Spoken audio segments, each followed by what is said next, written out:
How many amazing emotions, my God.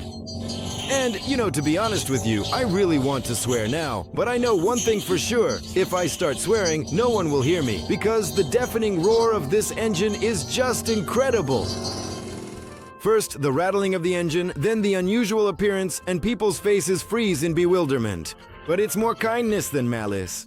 That's how it used to be. Today, this kind of machine is already a rarity, completely, in every sense of the word. And you're unlikely to just see it on the street anymore. Just 30 years ago, it was a perfectly common sight in cityscapes. The brainchild of the Serpukhov motorcycle plant, produced from 1952 to 1958. The primary objective in its design was to make it exceptionally affordable. You have to understand that during that specific era, even truck cabins were constructed entirely from wood, and here we have a full metal body. Again, saving money on everything. So, the size of the vehicle had to be just large enough to comfortably fit one person. Your idea of comfort is nothing short of a miracle. Look, I'm driving. The wind isn't blowing in my face. The rain isn't dripping on my head. My butt is sitting comfortably. And what you call true comfort, well, that's something else entirely. And really, we should be incredibly grateful to the creators for intentionally leaving those open structural gaps. At least it means the refreshing natural breeze can blow freely through them whenever the wind picks up.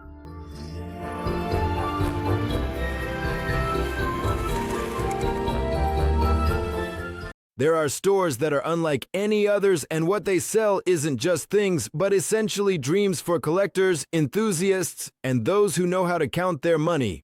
But at Smirnov's Collection Bureau, there are a number of exhibits that I don't even know how to describe. Why? It's simple. First of all, when these vehicles appeared, they were highly sought after, and today only a handful remain.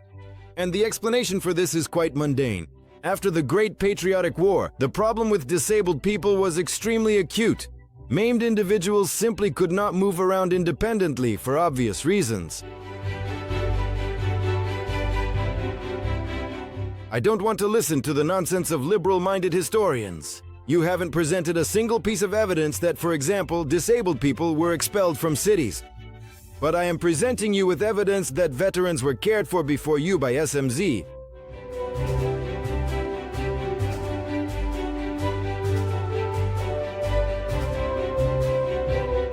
And right away, this motorized wheelchair was neither the first nor the last. Such vehicles were systematically developed in the Soviet Union, becoming better over time. The last of these vehicles for the disabled was the AK. The first such vehicles in the USSR were produced at the Kiev motorcycle plant in 1946, the K1B.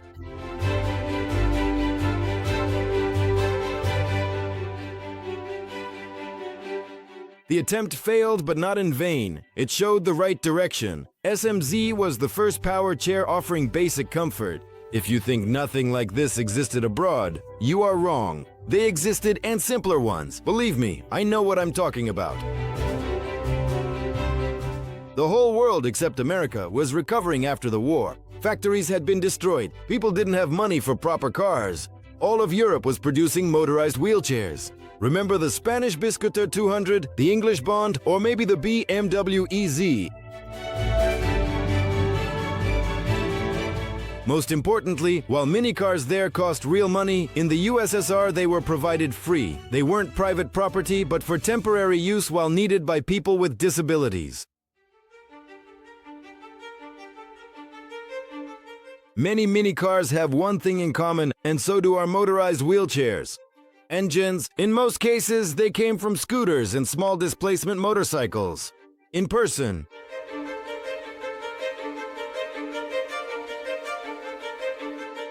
Yes, not what you expected to see, the M1A from Moscow, but a more serious unit from the IZH-49.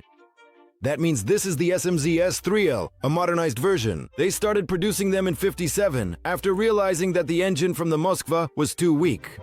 So, the engine. Displacement 346 cubic centimeters, power 7.3 horsepower. Maximum torque is 19 Newton meters at 2400 revolutions per minute. Single cylinder. Cylinder diameter is 72 millimeters. Piston stroke is 85 millimeters. I'll say right away that this engine was originally developed in Germany at DKW. After the war, the equipment was moved to the USSR. Rear suspension, pro-built control arms and CV joints. Seriously. The drive has small cardan shafts and rubber elastic couplings, similar to later Murave vehicles. The chain drive. So the body, under the stamped sheets, hides a space frame made of tubes. And the tubes aren't ordinary, they're made of chromoly steel. In general, it's a cheap steel, but after heat treatment, it's strong and ductile enough and also easy to work with. One Cyclops frame required 19 meters of tubing. At the front under the bulging hood, which isn't really a hood, the front suspension is hidden. It is made up of friction shock absorbers and mechanical springs. The car looks like a toy. It's a bit too flashy. Chrome bumpers. The color is a fantasy inspired by space and a tribute to Alexander Nikolaevich Zakharov. Do you remember his illustrations in the magazine Zarulem? That's exactly how it looked there.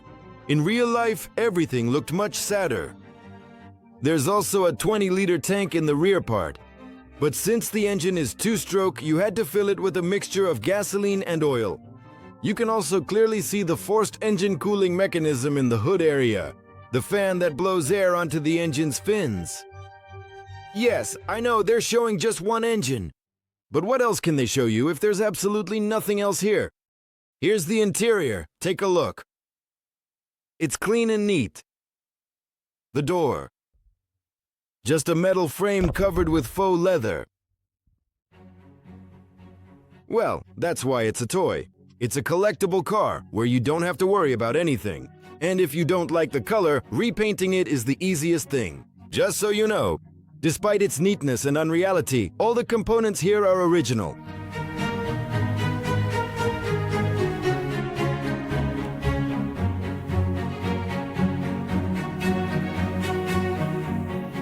Oops.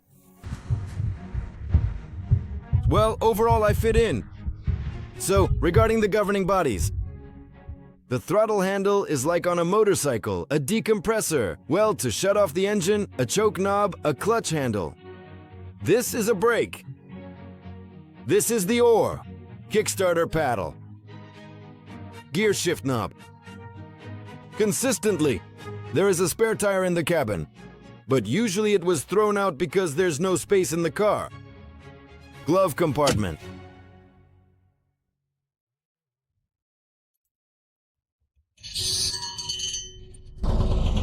The starter motor is from an old Moskvich 401. The generator is also from a Moskvich and the relay is from a Moskvich too. Well guys, I am sending you all a very big and fiery greeting. Greta Thunberg.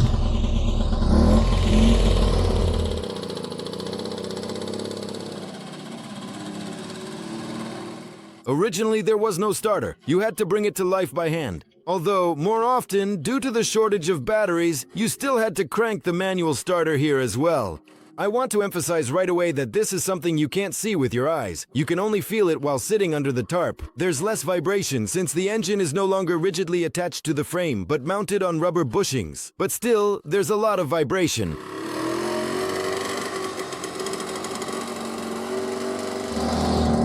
Now you can confidently go for overtakes and tackle long uphill climbs. Well, at least you can firmly believe in that. But no one has canceled the laws of physics. 3 wheels, gentlemen, are pure evil. It seems like you're trying to avoid a pothole, but with 3 wheels, you're bound to hit a ditch with at least one of them. My God, there's so much smoke here. All the innovations, or if you prefer modernizations, have increased the Cyclops' weight by 70 kilograms. So now it's become 345. And the wheels are still 9 inches just like before. In short, potholes are just insurmountable chasms for them, even though the ground clearance is pretty decent, 17.5 centimeters.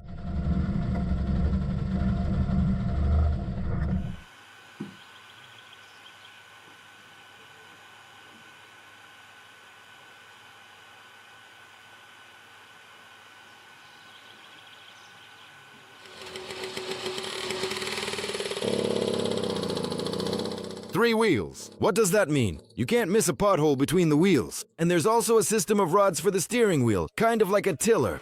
The clutch and the gas are both on this handlebar. You have to twist it, maneuver it.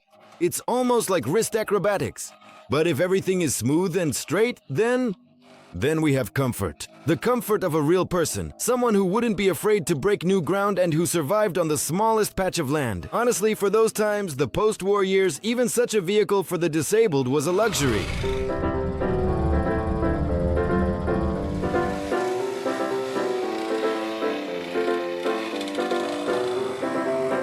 Only a little over 19,000 were produced.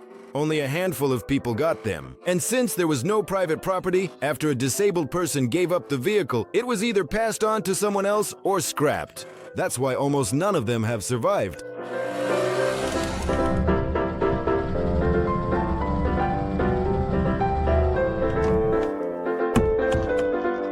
I don't want to judge this vehicle for the disabled as a commodity. It's priceless as an idea that was realized in our country.